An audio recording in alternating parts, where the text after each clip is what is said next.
가파른 금리 인상 여파로 부동산 시장이 침체되고 있습니다. 부동산 PF 대출의 연쇄 부실 우려도 함께 커지고 있는 건데요. 부동산 호황기에는 황금알을 낳는 거위라고 불렸는데 현재처럼 기준금리가 높아지는 이른바 불황기에는 골칫덩이로 전락을 한 겁니다. 특히 부동산 PF 위주로 살림을 꾸려나가던 증권사들의 수익성, 재무 건전성에도 빨간불이 켜졌습니다.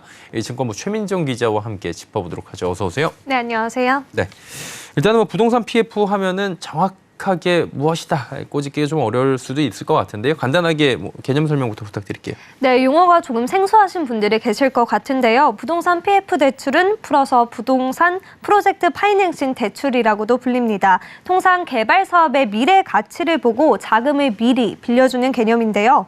부동산 호황기에는 수익을 내기 쉽지만 지금처럼 기준금리가 올라가는 부동산 불황기에는 자산 가격 하락이 동반돼 미분양이 확대될 가능성이 높은데요. 이렇게 되면 대규모 손실을 금융사가 떠안을 수밖에 없는 구조입니다. 최근 연이은 글로벌 기준금리 인상과 또 러시아 사태로 건설 원자재 값이 폭등하면서 건설 현장이 곳곳에서 멈춘 곳도 있는데요. 이렇게 되면서 건설사에 대출을 내준 금융사가 전반에 악영향이 끼치고 있는 모습입니다. 그러니까 한마디로 사업 보고서 사업성만 보고 돈을 빌려주는 거고요. 이 과정에서 사업자는 잘 건축하고 예쁘게 짓고 수익성을 높일 수 있고 그 과정에서 돈을 빌려준 이 금융사는 크게 이득을 얻는다 이런 개념인 것 같은데 일단은 증권사 실적에 효자 노릇을 하는 게 부동산 PF입니다. 그래서인지 이제 요즘 같은 시기에는 증권사 실적에 전반적으로 빨간불이 켜졌다고요. 네, 최근 몇 년 동안은 부동산 PF로 돈을 벌었다 이렇게 말한 증권사들이 정말 많이 있었는데요. 그러면서 중소형사 증권사도 이렇게 부동산 PF 사업에 뛰어들었습니다. 통상 자본력과 신용도가 취약한 부동산 개발 주체들이 증권사의 높은 신용도를 이용해서 PF 대출 관련 신용 보강을 하고 이 과정에서 증권사는 수수료를 챙긴 건데요. 특히 미래에셋, 한국투자, 삼성, NH투자, 키움증권 등 주요 증권사들의 부동산 PF 관련 수익은 전체 IB 수수료 수익에서 무려 50에서 80%를 차지할 만큼 비중이 컸습니다. 하지만 최근 부동산 시장이 침체 국면에 접어들면서 증권사들은 너나 할 거 없이 부동산 PF 사업 규모를 점차 이렇게 축소시키고 있는 추세인데요.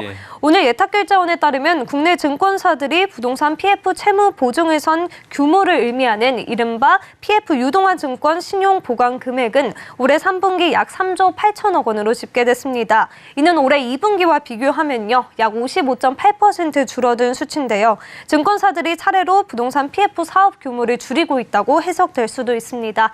그러면 이와 관련해 전문가 인터뷰 들어보겠습니다.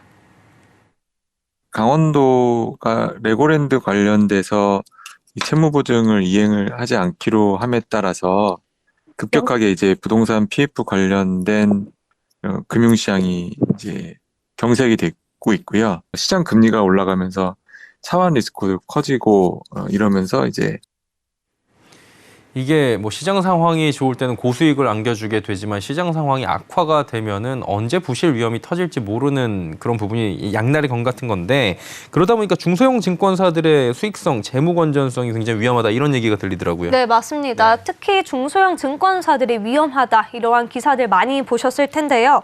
중소형사는 상대적으로 리테일 및 운용 부분 등으로 사업 기반 다각화가 미흡하기 때문에 대형사보다 IB에 특히 더 집중을 한 게 그 이유인데요. 중소형사의 경우 제한된 자본력으로 고수익을 거두기 위해 위험을 감수하는 성향이 높았습니다. 이른바 하이리스크 하이리턴이라고 표현하기도 하죠. 실제 한국신용평가에 따르면 자본 3조 원 이상 대형사는 2020년 말 대비 2022년 3월 말 기준으로 부동산 PF 익스포저가 1.1조 원에 증가했으나 중소형사는 2.8조 원 증가하며 부동산 PF에 대한 위험 노출이 상대적으로 컸고요.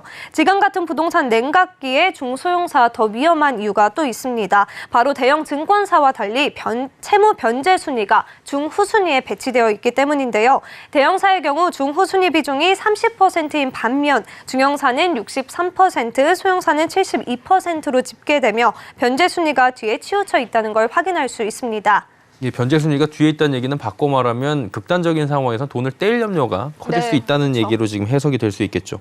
그러니까 이게 문제가 부동산 PF의 진짜 쇼크가 내년에 온다 이런 얘기가 있는데 업계 분위기 요즘에 어떻습니까? 네, 정말 듣기만 해도 아찔한데요. 네. 일단 글로벌 중앙은행들이 기준금리를 계속 올리고 있고 부동산 냉각기는 지속될 전망입니다. 이에 윤수민 NH 부동산 전문위원은 실제로 금리가 올라가면서 부동산 시장 내에는 상환 위험에 놓여 있는 곳들도 몇몇 있다라고 말하기도 했습니다. 다만 업계에선 지난 2010년 저축은행 PF 부실 사태와 비교하는 등의 과도한 우려는 불필요하다는 목소리도 나오고 있습니다.